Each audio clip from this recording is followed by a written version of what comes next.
नमस्कार, मी सौ मंजू सरोदे वाघमारे. मी प्रभाग क्रमांक 12 मॉडेल कॉलनी छत्रपती शिवाजीनगर इथून इच्छुक उमेदवार आहे आणि मी अपक्ष उमेदवार म्हणून उभा राहत आहे.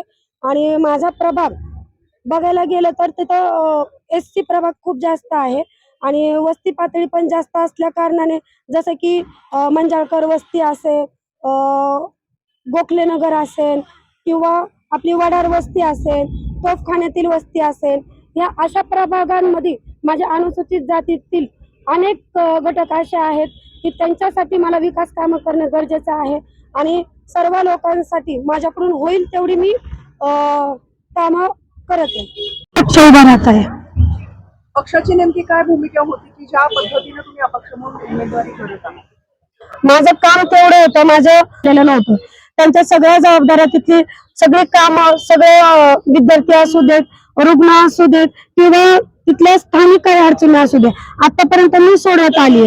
तर आम्हाला कुणी वाली राहिलेलं नव्हतं आणि आतापर्यंत अपेक्षा होती की पक्ष मला तिकीट देईल म्हणून, पण अचानकपणे एका रात्रीतच बदल घडला. रात्रीच्या 2-3 वाजताच एबी फॉर्म वाटण्यात आले. भारतीय जनता पार्टीकडून उमेदवारी मागत होते, पण आता त्यांनी रात्रीच फॉर्म वाटल्यामुळे मी अपक्ष उभी राहण्याचा निर्णय घेतला आहे. निर्णय घेतला आहे तर भविष्यामध्ये तुम्ही नेमकं काय करणार आहात आणि तुमच्या योजना काय? मी आतापर्यंत जसं महिला सक्षमीकरणासाठी कामं करत आलेली आहे. काही मुलींनी शाळा सोडल्या असेल तर त्यांना बाहेरून 10वीला बसवणे, त्यांना प्रशिक्षण देणे आणि महिला स्वतःच्या पायावरती उभा राहाव्यात म्हणून त्यांच्यासाठी शिलाई वर्ग भरवणे, ब्युटी पार्लरचे वर्ग भरवणे, जर्नलचे क्लासेसचे भरवणे, पापडचे सगळ्या प्रकारचे त्यांना बनवायला शिकवणे, अशा विविध प्रकारचे त्यांच्यासाठी अनेक उपक्रम राबवत आलेले.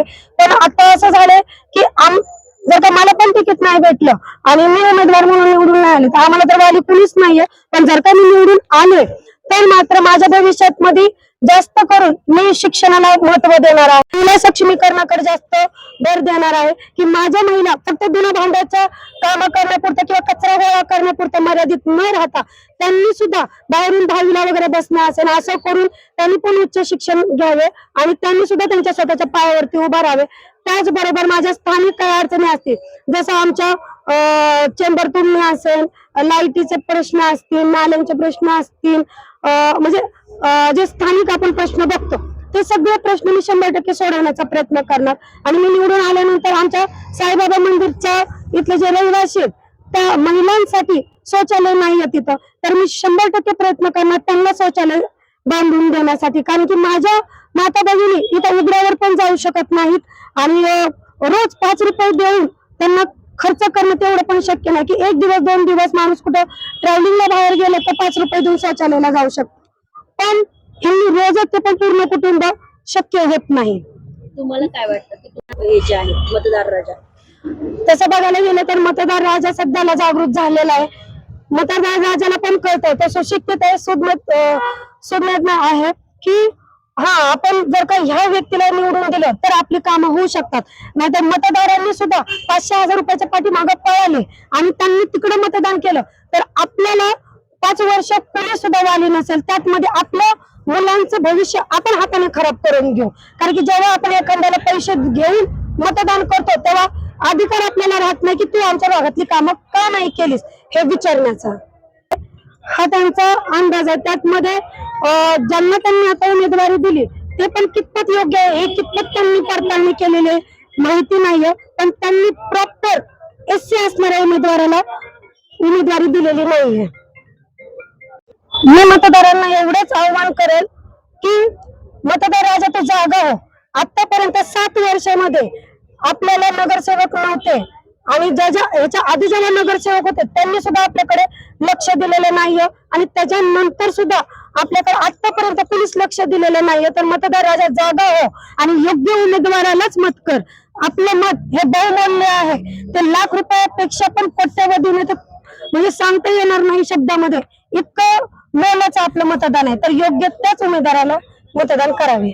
मैत्रिणीपेक्षा ती सध्या जे समाजकार्य करत आलेली आहे, लॉकडाऊनच्या सुरुवातीपासून किंवा त्याच्या अगोदरपासून जरी म्हटलं तरी तिने खूप मदत केलेली आहे सर्वांनाच सुद्धा. पाहायला गेलं तर आमच्या इथे ती येऊन गेली आहे, तिने बघितली आमची कंडिशन कशी आहे, मुलांना खेळायला जागा नाहीये, मुलांना शौचालय नाहीये, आमच्यासाठी सुद्धा शौचालय नाही. इमर्जन्सीमध्ये मुलांना जर जायचं म्हटलं तर आम्हाला गाडीशिवाय जाता येत नाही, इतक्या लांब आमचं शौचालय आहे. आणि आम्ही तर आता असंच ठरवलेलं आहे, 7 वर्षामध्ये कोणी आमच्याकडे फिरकलेलं नाही. उमेदवारीच्या वेळेस येतात, आम्हाला निवडून द्या, आम्ही सगळं काम करणार आहे असं म्हणून जी आश्वासनं दिलेली आहेत आणि ते तर आमचे दूरचेच आहे. आता मंजू तर आमच्या जवळची आणि आम्हाला 100% गॅरंटी आहे की मंजू आमची सर्व प्रश्न सोडवईल. म्हणून ह्या वेळेस तर आम्ही, ती जरी अपक्ष असली तरी आम्ही मंजूच्याच मागे उभे राहणार आहे. आणि तिचे आतापर्यंतचे सगळे जे तिने ठेवलेले कार्यक्रम म्हणा किंवा महिलांच्या ज्या गरजा तिने पूर्ण केलेल्या आहेत त्या सगळ्या अप्रतिम तिने कामं केलेली आहेत.